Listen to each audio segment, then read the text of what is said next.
자, 하나님 말씀 나누겠습니다. 오늘 10장 1절부터 6절까지만 읽겠습니다. 승리의 여건. 한번 같이 시작. 너희를 대면하면 유순하고 떠나 있으면 너희에 대하여 담대한 나 바울은 이제 그리스도의 은혜와 관용으로 친히 너희를 권하고 또한 우리를 육신에 따라 행하는 자로 여기는 자들에 대해 내가 담대히 대하는 것 같이 너희와 함께 있을 때에도 나로 하여금 이 담대한 태도로 대하지 않게 하기를 구하노라.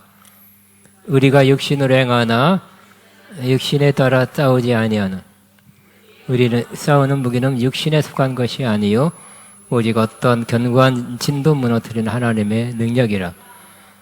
모든 일을 무너뜨리며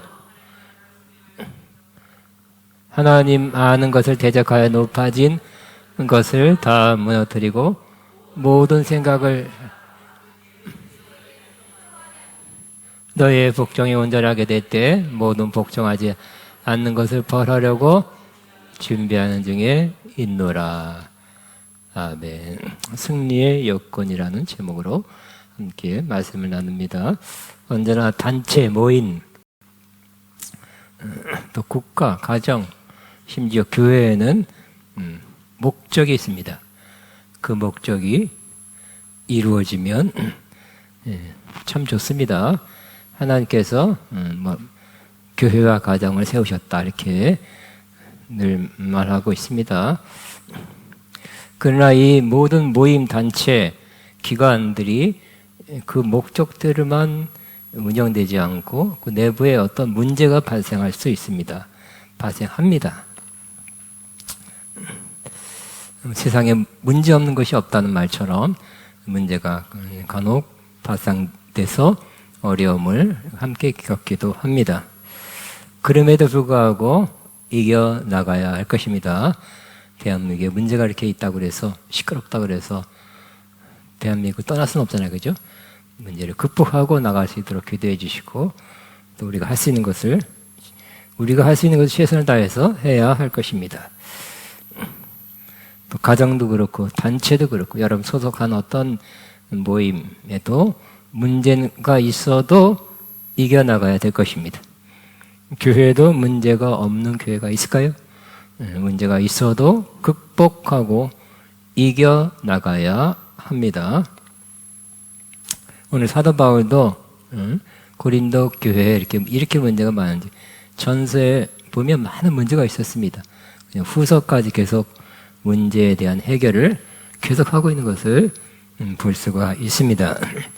그러나 사도 바울은 이 문제 때문에 포기하거나 물러나거나 더 이상 하나님의 뜻을 못 이루겠다, 안 되겠다 하고 포기하지 않고 문제가 많이 해결됐지만 그래도 좀 남아있는 상태임에도 불구하고 문제를 극복하고 하나님의 뜻을 다 이룬 그 인생 전체가 많은 문제를 맞닥뜨려졌고 또 고난이 있었고 역경이 있었지만 문제를 뚫고 나갔어요. 문제를 이겨나갔어요. 그리고 최후의 날 나는 선한 싸움 다 싸우고 달려갈 길 다 달리고 믿음을 지켰다. 그래서 주님께서 나를 위하여 의의 멸류관을 예비하셨다고 인생 마지막에 승리자의 외침을 외치고 천국 가는 모습을 우리는 볼 수가 있습니다. 오늘 이 고린도 후서 10장에도 이긴 자의 그 이김의 요소들이 나오고 있습니다. 우리도 똑같을 것입니다. 우리가 소속한 곳에 가정도 그렇고 교회도 그렇고 단체도 그렇고 모임에도 문제가 있는데 그것 때문에 빨리 떠난다든지 그것 때문에 모든 걸 다 포기한다든지 하는 것이 아니라 이겨나가야 됩니다. 이김의 요소가 있는데 오늘 두 가지, 다음 주에 또 두 가지 나눌 것입니다. 첫 번째 이김의 요소, 사도 바울이 이것으로 이겼어요. 첫 번째 요소는 바로 그리스도의 온유함과 관대함으로 이겼다고 기록하고 있습니다. 자, 10장 1절 오늘 말씀 보면 나 바울은 그리스도의 온유함과 간대하심 힘입어 여러분을 권면합니다. 세 번역으로 읽고 있습니다. 내가 얼굴을 마주 대하고 있을 때에는 여러분에게 유순하나 떠나 있을 때는 여러분에게 강경하다고들 합니다. 그러니까 어떨 땐 강경하고 단호하고 특별히 서신에선 그랬어요. 근데 만나면 아주 부드러워요. 유순해요. 온유해요.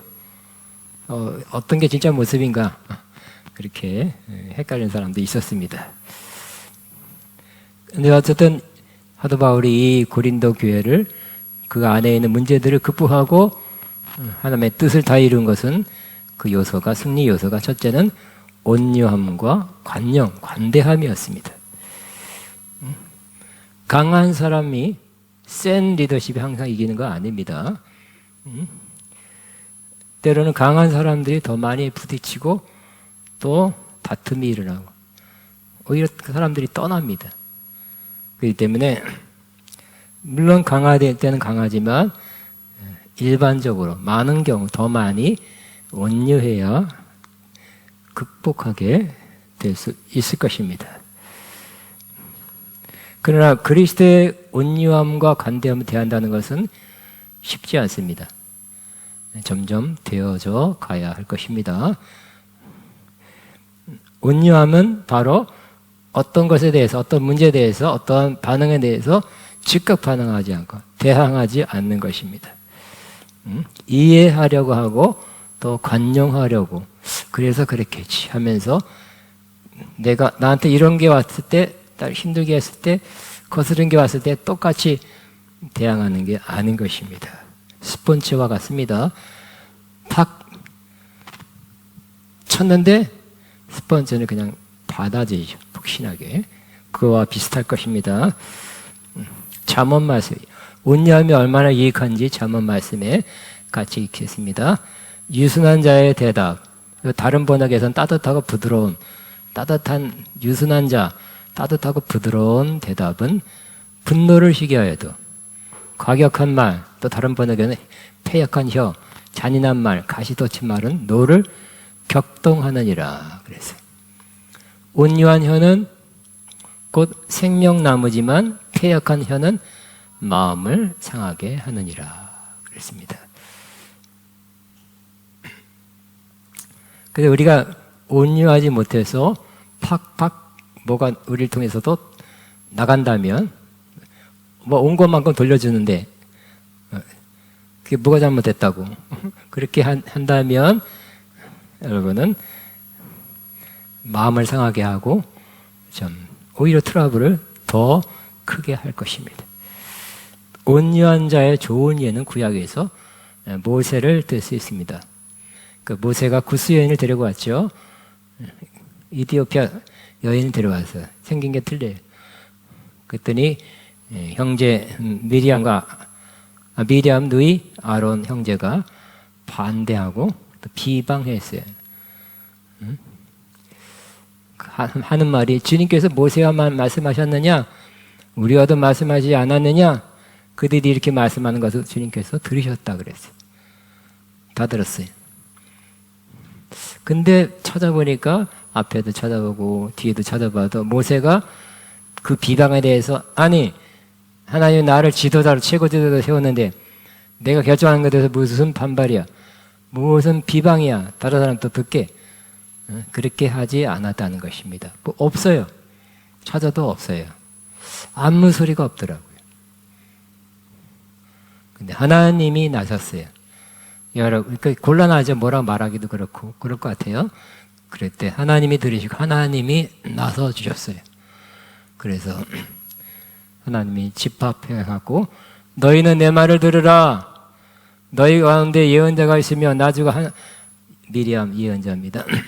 나주가 환상으로 그에게 알리고 그에게 꿈으로 말해줄 것이다. 그러나 나의 종 모세는 다르다. 그는 나의 온 집을 충성스럽게 맡고 있다. 그와는 내가 얼굴과 얼굴을 마주 보며 말한다. 명백하게 말하고 모호하게 말하지 않는다. 그는 나 주의 모습 형상까지 볼 수 있다. 그런데 너희는 어찌하여 두려움 없이 나의 종 모세를 비방하느냐. 그러니까 이 영적 신령한 차원에서 레벨이 훨씬 더 높다는 것입니다. 근데 내가 나도 환상 본다, 나도 뭐 꿈을 꾼다, 예언적 꿈을 꾼다 하고 뭐라고 하는 것에 대해서 주님이 말도 안 된다는 거예요. 아마 모세도 기도하고 결정해서 그 구스여인을 취했을 거라고 생각됩니다. 그랬을 때 그 밑에 차원에 미리암과 아론이 막 비방했을 때 모세는 온유하기 때문에 아무 대항도 안 했다는 것입니다. 그래서 그 모습은 뭐라고요? 지면에 땅의 모든 사람들이 그 가운데서 모세가 가장 온유한 사람이라고 그렇게 기록하고 있습니다. 만약 온유하지 않으면 어떨까요? 그 가정에서도 문제가 일어났고 약 200만으로 추산되는 이스라엘 백성을 가나안 앞까지 데려가지 못했을 것입니다. 그런데 마지막에 온유하지 못했죠. 참다가 폭발했어요. 하나님께서 말하라 그랬는데 지팡이를 언제까지 너희들 참을 거냐 이 백성들아 하고 온유함을 잃어버릴 때 그는 거기까지다 그랬어요. 느보산에서 가나안 땅을 바라보면 너는 약속은 받았지만 못 들어간다 그랬어요. 온유함을 잃어버리지 마시기 바랍니다. 잘못하면 거기까지입니다. 성질 팍 내고 화 팍 내고 자꾸 막혀요. 계속 온유하시기 바랍니다. 온유함에 더 뛰어난 분이 있다면 예수님일 것입니다. 온유한 모습을 친히 보여주셨고 또 온유함에 대해서 말씀했습니다. 예수님은 십자가 지실 때 온유함이 극도로 나타났습니다. 예수님 그렇게 많이 따르다니만 갑자기 어느 날 사람들이 배신해서 예수님을 비방하고 예수님은 십자가 못 박아라 하고 외쳤습니다. 또 로마 군병들은 예수님을 때리고 침뱉고 모욕하고 나머지 옷 하나 달랑 남은 거 벗겨갔어요. 또 희롱합니다. 모욕합니다. 그럴 때 예수님께서 쳐다보면서 조금 이따 두고 보자 너. 그러지 않고 우리 예수님께서 뭐라고 기도했습니까? 아버지 저들의 죄를 사하여 주옵소서 자기들이 하는 것을 알지 못함이니이다 하고 그들을 대항하지 않고 책하지 않고 하나님께 이들을 용서하여 주옵소서 하고 기도했던 온유한 주님의 모습을 볼 수 있습니다. 또 예수님 자신이 뭐라 그랬습니까? 나는 마음이 온유하고 겸손하니 나의 멍에를 베고 내게 배우라. 그리하면 너의 마음을 쉼을 얻으리라 그랬어요. 여러분 온유하고 겸손하면 결과적으로 뭐가 이르게 된다고요? 마음에 쉼이 있게 된다는 것이.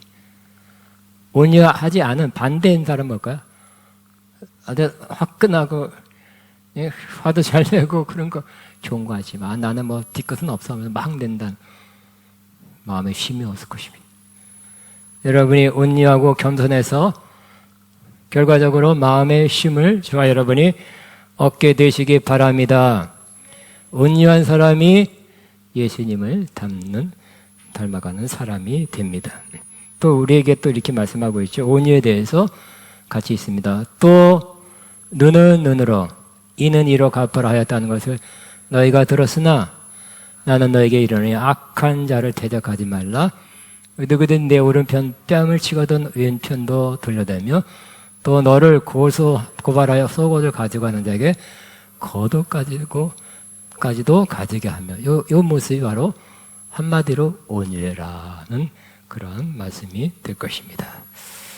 다시 말씀드립니다. 온유함이 사람을 온유하게 대하는 것이 온유한 말을 하는 것이 내가 온유함을 잃지 않는 것이 바로 우리 어려운 상황, 문제 상황을 이겨나가게 됩니다. 꼭 강함만이 이겨나가는 거 아니에요. 온유함이 우리를 이기게 합니다. 아멘. 두 번째 사도 바울의 승리 여건은 하나님 말씀이라고 이렇게 밝히고 있습니다. 사도 바울은 그 겉으로 하나님 말씀을 전했지만 속으로도 하나님 말씀의 원리에 따라서 생각하고 움직였어요. 다른 나라에 가서도 하나님 말씀을 전파했고, 또 문제가 있을 때는 문제는 내 경험으로, 내가 많이 겪어본 그것으로 또 사람들의 의견을 들어보고, 들어볼 수 있겠죠? 들어보면 좋을 수 있습니다만, 모든 삶의 또 문제 해결의 원리를 하나님 말씀에서 찾았습니다. 그는 이렇게 말씀하고 있습니다. 같이 있습니다. 우리가 육신이 있고 살고 있습니다만은 육정을 따라 싸우는 것이 아닙니다.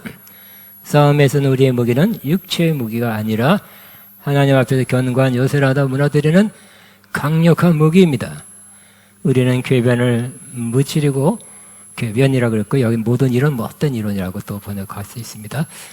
하나님을 아는 지식을 가로막는 모든 교만을 접어쓰고 모든 생각을 사로잡아서 그리스도에게 복종시킵니다 라고 그렇게 말씀하고 있습니다. 우리는 육신이 있고 살아가죠. 어떻게 살아갑니까? 밥 먹고 밥심으로 살아가죠. 그러면 여러분이 그냥 육신대로 그냥 그렇게 땅에 속한 사람으로 살아가게 될 것입니다. 밥을 드셔야 됩니다. 잘 드세요. 그렇지만 그 육체적으로 살아있는 것도 매우 중요합니다. 그러나 우리는 영적인 존재죠. 하나님의 형상대로 지음받은 그러한 신령한 존재입니다. 육신을 입고 있지만, 그래서 우리는 무엇으로 살아갑니까? 하나님 입에서 나오는 말씀으로 산다고 기록하고 있습니다. 밥심으로 살 것입니까? 아니, 하나님 말씀으로 살 것입니까?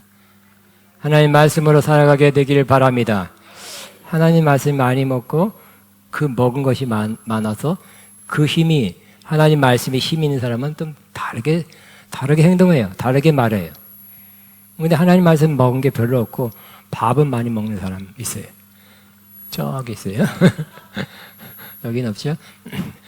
그런 그 육신적으로, 인간적으로 살아가는 거예요.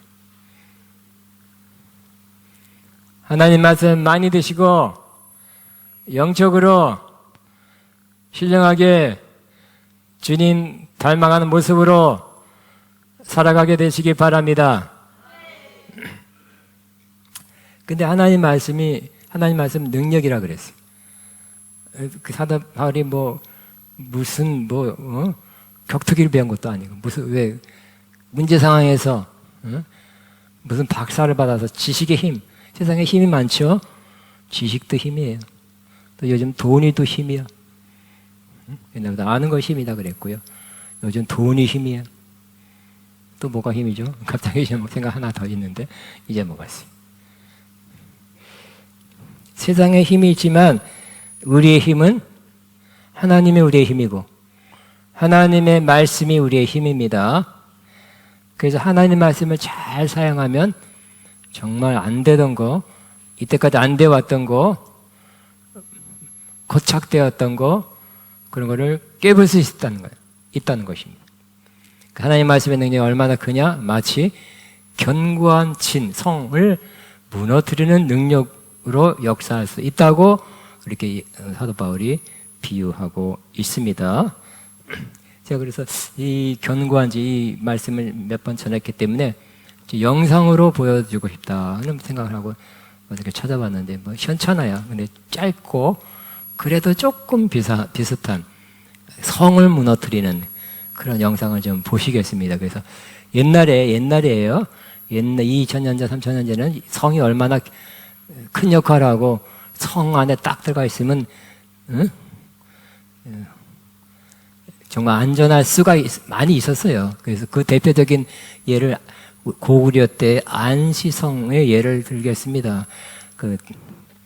안시성은 바로 당태종 645년 당태종이 고구려를 침공했습니다. 그때 파죽지세로 고구려의 10개 도시를 함락시켰습니다. 그러나 안시성만 정복하지 못했습니다. 당태종은 이게 싹 성 안에 들어가니 잘 정복되지 않아요. 그래서 50만을 동원해서 60일 거쳐서 거대한 토산을 쌓았다. 여러분 50만이 동원돼서 흑성을 쌓았다는 것은 무시무시 않습니까? 여러분 몇천 명만 와글와글거려도 대단합니다. 근데 50만 그 이상이겠죠? 막 무기 들고 뭐 죽이겠다고 시시거리면서 성을 포위했을 때 얼마나 무서웠을까 하는 생각도 하게 됩니다. 그러나 이 토산을 쌓다가 갑자기 무너졌어요. 또 살짝 와서 무너뜨렸단 말도 있고요. 그래서 실패했고 큰 타격을 입었고요. 때마침 겨울이 왔고 춥고 식량이 떨어져서 되돌아갔다고 합니다. 88일간의 포위를 뚫고 9월 18일 당나라로 퇴각했다고 합니다. 그들은 고구려 병사 4만 명을 죽였지만 자기들 얼마 안 꼭 역사라는 것은 후대에 쓰기 때문에 자기들 얼마 안 죽었다 이렇게 써놨어요. 근데 더 많이 죽었을 것 같아요. 견고한 안시성 정복에 실패한 것입니다. 그러니까 견고하면 이렇게 견고할 수 있다고 제가 말씀을 나눈 겁니다. 한번 조금 1분이니까 보시기 바랍니다. 딱 맞지가 않아요. 좀 과장됐어요. 당나라 공격으로 고립된 안시성이 정말 위기에 처했는데 역사의 거대한 전쟁과 고구려의 운명, 과연 그 결말은 어떻게 되었을까요? 수차례 공격에도 굳건히 버티는 안시성. 이제 당나라 군대는 강력한 무기를 동원해 공세를 이어갑니다. 허거와 충거, 거대한 돌을 날려보내고 성벽을 파괴하려는 시도가 계속됩니다. 하지만 안시성의 방어는 한치의 흔들림도 없었고 당군의 태종마저 초조해지기 시작했죠. 태종은 남자들을 모두 죽이겠다고 협박하며 공포를 조성해보지만 안시성은 여전히 흔들리지 않았습니다. 당군은 결국 안시성을 포기하고 다른 요새를 공격해 평양으로 향하자는 논의까지 하게 됩니다. 초조해진 태종은 이세적에게 하루에 6번 이상씩 성을 공격하라는 명령을 내립니다. 당군 50만 명이 동원되어 성벽보다 높은 거대한 토산을 쌓고 이를 발판 삼아 성을 넘으려고 했지만 상황은 점점 치열해졌습니다. 그러나 고구려군은 기지를 발휘해 당군을 파 토산을 무너뜨립니다. 토산이 무너지면서 당나라 군대의 계획이 틀어지기 시작했죠. 이제 당군은 속수무책으로 몰려갔습니다. 3일간 이어진 반격에도 토산을 되찾지 못한 당군은 겨울의 추위와 불량 부족으로 퇴각을 선택할 수밖에 없었습니다. 88일간 이어진 포위전은 결국 고구려의 승리로 마무리되었습니다. 네. 과장되고 또 너무 멋있는 것 같아요. 옛날에 뭐 3,000년 전에 이렇게 성이 멋있었을까는 저는 조금 이해는 안 되지만 어쨌든 우리에게 시사하는 바 성이 견고하면 50만, 60만이 쳐도 또 때로는 지켜낼 수 있다는 거 그냥 그걸 나눕니다. 그런데 견고한 성이라도 세계 역사를 보면 많은 경우 또 무너지기도 했어요. 더 강하게 몇 배의 그런 군사를 동원하고 또 장비를 다 좋은 거 갖다 놓고 하면 무너졌죠. 오늘 여리고성인데 여리고성은 또 하나님이 시키는 대로 순종해서 무너진 예입니다. 그래서 이것도 조금 안 맞지만 한번 조금 성은 또 무너질 수 있다. 한번 보겠습니다. 하나님의 능력, 하나님의 인도하심 따라 이스라엘 백성이 약속의 땅에 들어가자마자 강력한 여리고성과 마주합니다. 견고한 성벽으로 둘러싸인 여리고는 인간의 힘으로는 함락시키기 어려운 곳입니다. 그러나 하나님께서는 여호수아에게 특별한 전략을 주셨습니다. 하나님께서는 백성이 6일 동안 매일 한 바퀴씩 성을 돌라고 명령하셨습니다. 제사장들은 언약궤를 메고 7명의 제사장은 나팔을 불며 앞서갔습니다. 백성들은 침묵을 지키며 행진했습니다. 7째 날 성을 7번 돈 후 여호수아는 큰 함성을 지르라고 지시했습니다. 제사장들이 나팔을 크게 불자 모든 백성이 큰 소리로 함성을 질렀습니다. 그 순간 기적이 일어났습니다. 견고하던 여리고성이 무너져 내렸고 이스라엘 백성은 성으로 돌진하여 여리고를 점령했습니다. 이 승리는 하나님의 능력과 인도하심 덕분이었습니다. 이스라엘 백성은 하나님의 전략을 따르고 그분의 명령에 순종함으로써 불가능해 보였던 승리를 거두었습니다. 오늘날 우리도 하나님의 말씀에 순종하고 그분의 지시를 따를 때 불가능해 보이는 상황에서도 승리를 경험할 수 있습니다. 여리고성 함락은 하나님께서 함께 하시면 어떤 장애물도 극복할 수 있다는 강력한 증거입니다. 아멘입니다. 그래서 견고한 성은 거기 들어가면 정복할 수 없어가 아니라 견고한 성도 무너뜨릴 수 있다. 사람의 견고한 성도 무너뜨릴 수 있다. 그 세계 역사 그 정복자들 메데파사 또 로마 다 일어나서 성도를 정복하고 또 나라를 정복하고 다른 나라 여러 나라를 정복한 정복자들입니다. 이스라엘도 그렇죠. 여리고 성이 정복했죠. 다윗도 여러 성들을 정복한 사람이에요. 이처럼 견고한성이라도 무너질 수 있다. 정복할 수 있다는 마음도 가져야 할 것입니다. 근데 성을 무너뜨리는 무기가 좋아야 되겠죠. 그냥 가서 하면 안 돼요. 그래서 아까 공성태니 여러 가지 포고 여러 가지 증거 막 이런 걸 동원해서 막 쏘아대고 두들겨 대고 막 파괴하려고 노력합니다. 여러 번 반복해서 그냥 이따만한 돌덩어리를 거대한 옛날에 새총 같은 거에다 넣고 옛날이니까 3000년 전이니까 팍 쏘면 또 팍 쏘면 성에 맞으면 일부가 무너지고 또 쏘면 일부가 무너지고 자꾸 그러면 어떻게 할까요? 어느 순간 또 많이 또 무너질 수 있겠죠? 점차로 무너질 수 있는 것입니다. 근데 하나님 말씀이 마치 견고한 성을 무너뜨리듯이 사람 안에 있는 견고한 진을 무너뜨릴 수 있다. 무너질 수 있다. 그거 오늘 사도 바울이 비유로 말씀하고 있습니다. 그 견고한 진, 견고한 성은 어디에 있어요? 요즘 가면 조금 흔적만 남았어요. 그죠? 어느 나라든지 견고한 성들이 다 무너지고 조금 일부만 남았어요. 전부 다. 이 견고한 성은 사실 근데 견고한 성이 잘 안 무너지는 곳이 있는데 바로 사람 마음 안에 있는 생각 안에 있는 견고한 진이 안 무너지고 있다는 거예요. 그래서 어떠한 이 사람 안에 있는 견고한 진은 자기 강한 이론, 자기 생각, 자기 견해가 튼튼해, 안 변해. 그래서 이런 말, 사람은 안 변합니다. 말을 듣게 되는 것입니다. 똑같네 옛날하고. 삐뚤어진 생각, 편견, 잘못된 생각, 견고한 생각, 아집 이런 것들을 우리는 우리 스스로부터 무너뜨리게 되길 바랍니다. 또 무너지도록 도와주시기 바랍니다. 어떻게 할 수 있습니까? 옛날에 막 팡팡 쐈죠. 지금은 우리가 사용할 수 있는 강력한 무기는 바로 하나님 말씀입니다. 하나님 말씀이 능력입니다. 예를 몇 개 들고 마치겠습니다.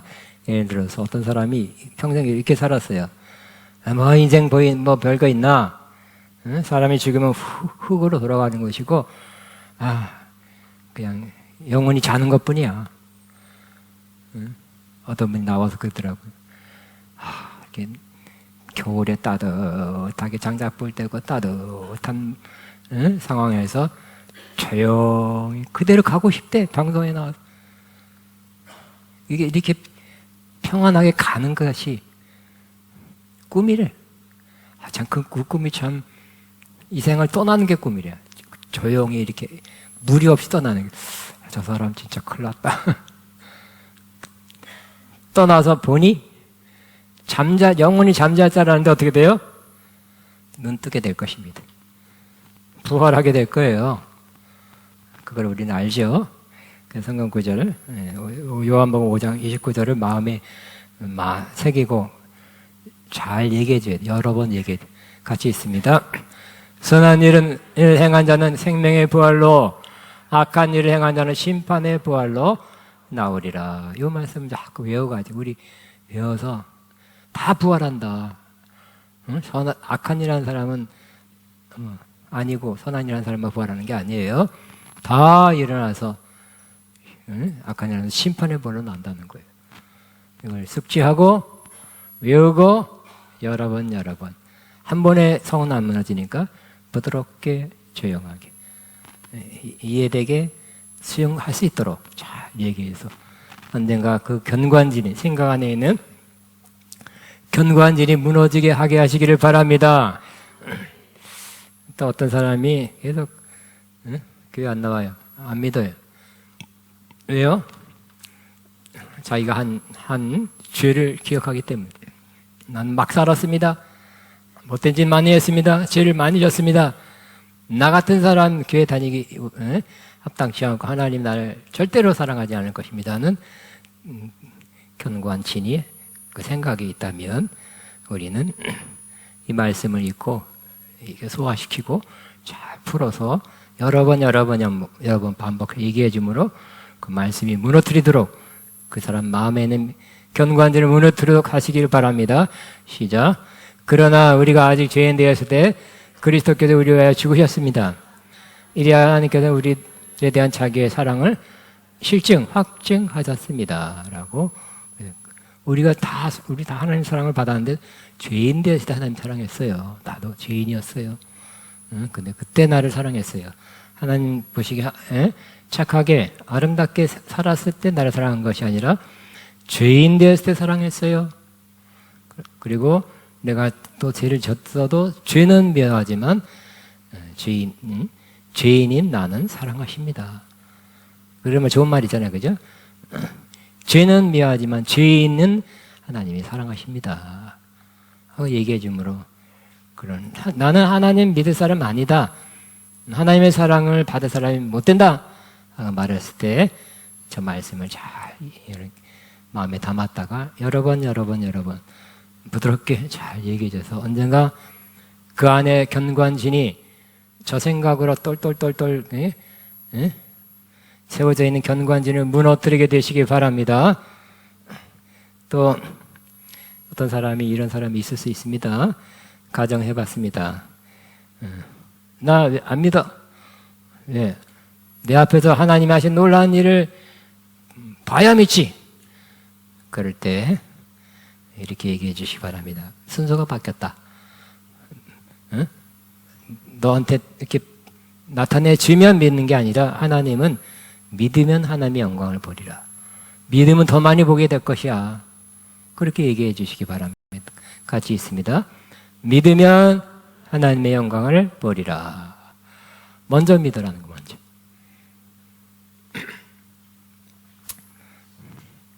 만약 어떤 사람이 지속되는 질병으로 오랫동안 고생하고 있다면 이 말씀을 전하고 이 말씀 붙잡고 함께 기도하자 해야 될 것입니다. 같이 시작. 그가 채찍에 맞음으로 너희는 나음을 얻었으니. 예수님께서 우리의 십자가 주신 것은 우리 죄를 용서하기 위해서 대속하기 위해서 죽었지만 또 몸에 채찍을 맞아서 고통을 느낀 것은 몸에 우리를 대신해서 형벌을 받은 것이야.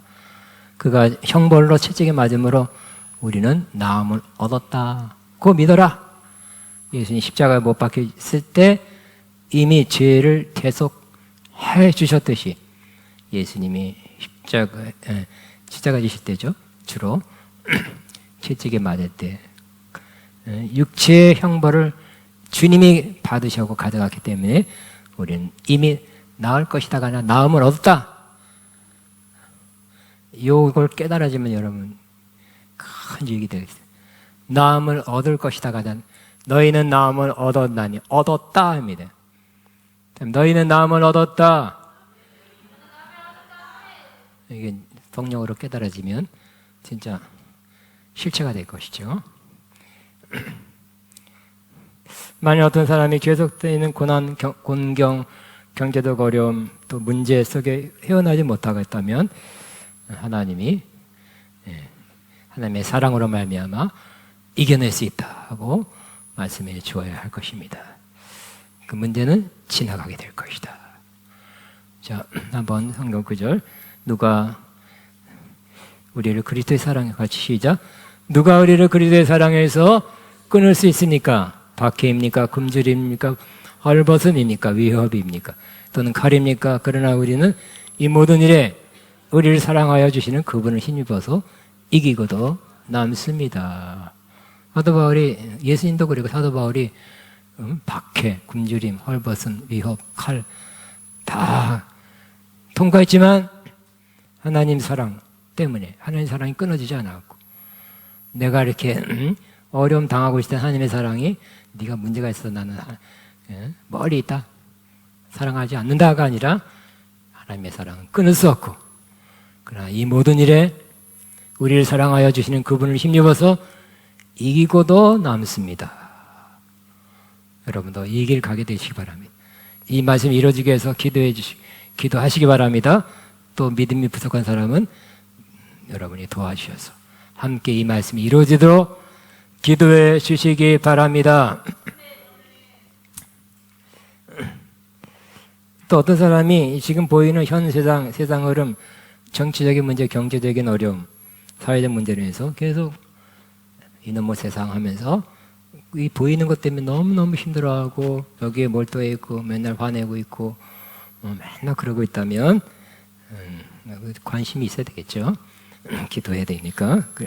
그러나 그보다 이 세상 정치, 경제, 문화 모든 것 위에 계시는 그 위에서 통치하고 다스리시는 하나님을 말씀해 주시기 바랍니다. 하나님이 통치하신다. 하나님이 다스리신다. 하나님은 역사의 주관자시다. 사람 편에서만 누가 잘해서 뭐 어쩌고 저쩌고 누가 수술을 써서 이기고 그게 아니라 하나님이 다스린다고 말해 주시기 바랍니다. 우리는 어떻게 살아야 됩니까? 믿음으로 살아야 돼요. 하나님의 다스린 통치를 믿음으로 살게 되시기 바랍니다. 저 말씀이 같이 시작. 오직 의인은 믿음으로 말미암아 살리라. 우리도 그래야 되고 다른 여러 그런 사람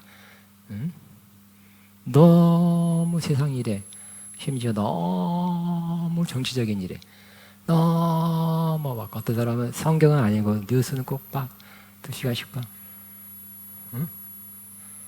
근데 요즘 또 유튜브 보니까 유튜브는 막 지금 성경은 아니고 그러지 마시고 어쩌다가 조금씩 해서 보시되 성경은 더 많이 읽으시기 바랍니다. 더 높은 차원에 있기 때문에 다스리는 차원에 하나님이 계시기 때문에 이 세상에 일어나고 있는 정치, 경제, 문화, 사회 모든 면에 다스리실 수 있기 때문에 다스리시기 때문에 마지막 어떤 사람이 중독, 나쁜 습관 내서 빠져나오지 못하고 점점 더 나빠진다고 보여지고 뭔가 눌림이 있고 좀 삐딱해진다면 여러분이 예수님께서는 이런 사람들 자유케 하려고 오셨다. 예수님 오신 목적 가장 중요한 목적 중에 하나가 이거다 하고 말씀하고 주님 때문에 주님으로 인해서 자유케 될 수 있다고 말씀해 주시기 바랍니다. 예수님이 자기 사명 선언을 했습니다. 나 예수를 보내서 나를 보내서 포로된 자에게 자유를 눈먼 자에게 다시 보게 함을 전파하며 눌린 자를 자유케 하며 결국 자유죠. 묶임에서 자유예요. 눌림에서 자유예요. 지금 너 묶였잖아. 나쁜 습관에. 그래서 못 헤어나오고 있지. 그러나 희소식, 좋은 소식 알려줄게. 자유하게 될 수 있어. 해방될 수 있어. 주님으로 인해서. 같이 기도하자. 우리 자유를 위해서 기도하자. 될 수 있어. 하고 말해주고 여러 번 말해주고 여러 번 기도해줌으로 견고한 성이 무너지듯 이들에게 있는 묶임, 포로됨, 눌림, 자유롭게 해주시는 저와 여러분 되시기를 주의 이름으로 축복합니다. 아멘. 오늘 승리의 두 가지 요건, 온유와 또 두 번째 요건, 하나님 말씀으로 그 능력으로 승리한다는 말씀을 나눴습니다. 우리 말씀을 기억하면서 주여 기도하게 뜨거운 마음으로 같이 한번 이 두 가지 요소가 내게 역사하고 나를 통해서 다른 사람에게 역사하게 앞서서 하고 주여 기도합니다. 주여